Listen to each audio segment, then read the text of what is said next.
Chapter 31, The First Student.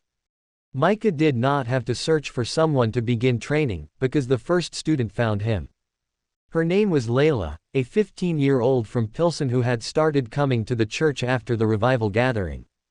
She approached Micah one afternoon as he was sweeping the sidewalk, her eyes bright with curiosity yet carrying a depth far beyond her years. She told him she had been having dreams, the kind that linger even after waking, dreams filled with symbols she could not interpret. Micah listened attentively, recognizing the same stirring that had once awakened him. He prayed silently, asking God if she was meant to be the first, and a verse surfaced gently within him, James chapter 1 verse 5, which promises wisdom to those who ask. When he opened his eyes, he felt a peaceful confirmation. He agreed to guide her, not as an authority, but as a fellow learner walking the same path of obedience. Chapter 32, The Awakening in the Sanctuary. That evening, Micah brought Layla into the quiet sanctuary, dimly lit by late afternoon sunlight filtering through the stained glass windows.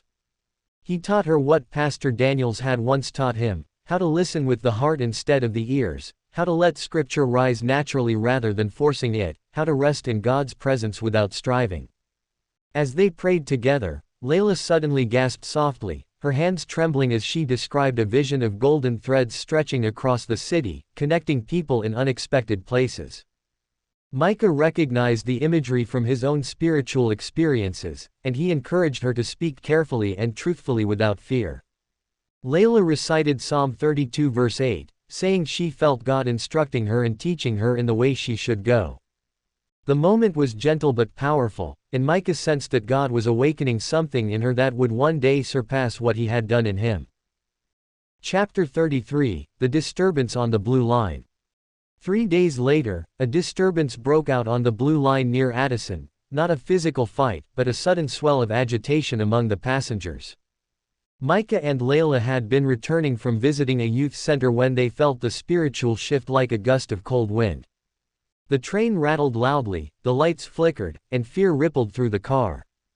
Micah closed his eyes, praying for clarity, while Layla gripped the metal pole tightly. She whispered that she felt something pressing against the peace in the air, probing the vulnerability of the people around them. Micah encouraged her to speak Scripture, and together they prayed Psalm 91 verse 4, trusting in God's sheltering wings. As they prayed, the tension snapped like a frayed wire suddenly reconnected, and the atmosphere settled. The passengers exhaled collectively, unaware of what had shifted.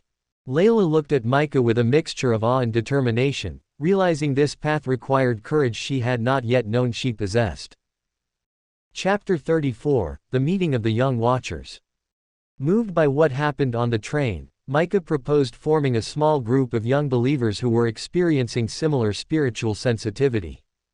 Over the next week, through unexpected conversations and word of mouth, 5 more youths emerged from different neighborhoods, each carrying their own testimonies of dreams, impressions, or moments of divine intervention. They gathered in the church basement on a cool evening, sitting in a circle with Bibles and notebooks scattered between them. Micah opened the meeting by reading 1 Timothy chapter 4 verse 12, reminding them that age did not diminish their purpose. As each shared their story, a sense of unity formed, weaving them together much like the golden threads Layla had seen in her vision. Pastor Daniels joined them near the end, offering guidance and blessing the group, affirming that God was raising a generation of watchers, spiritually alert and ready to stand with wisdom and love.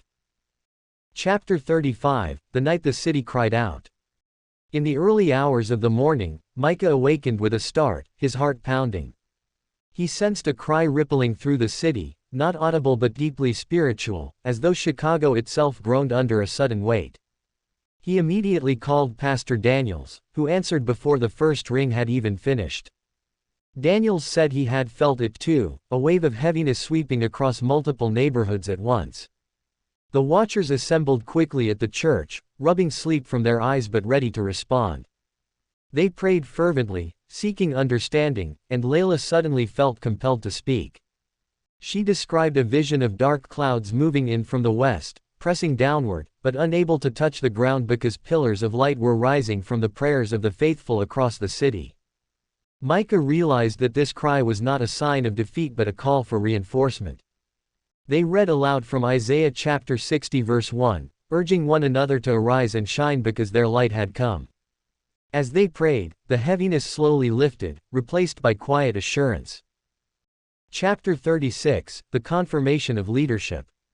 The next day, Pastor Daniels invited Micah into his office, where sunlight streamed warmly through the blinds and the scent of old books lingered in the air. Daniels told him that what he witnessed the night before was the sign he had been praying for, confirmation that Micah was stepping fully into spiritual leadership, not just as a young messenger but as a shepherd of emerging leaders. Micah felt overwhelmed for a moment, unsure if he was ready, but Daniels comforted him by quoting Joshua chapter 1 verse 9, reminding him to be strong and courageous because God would be with him wherever he went. Micah breathed deeply, absorbing the truth of the moment. He understood that leadership was not about status, but stewardship, guiding others with humility and obedience. As he stepped outside into the bustling afternoon, he felt a renewed sense of purpose settle over him like a mantle. Chicago was changing, and he was now officially part of its spiritual guardianship, equipped and appointed for the work ahead.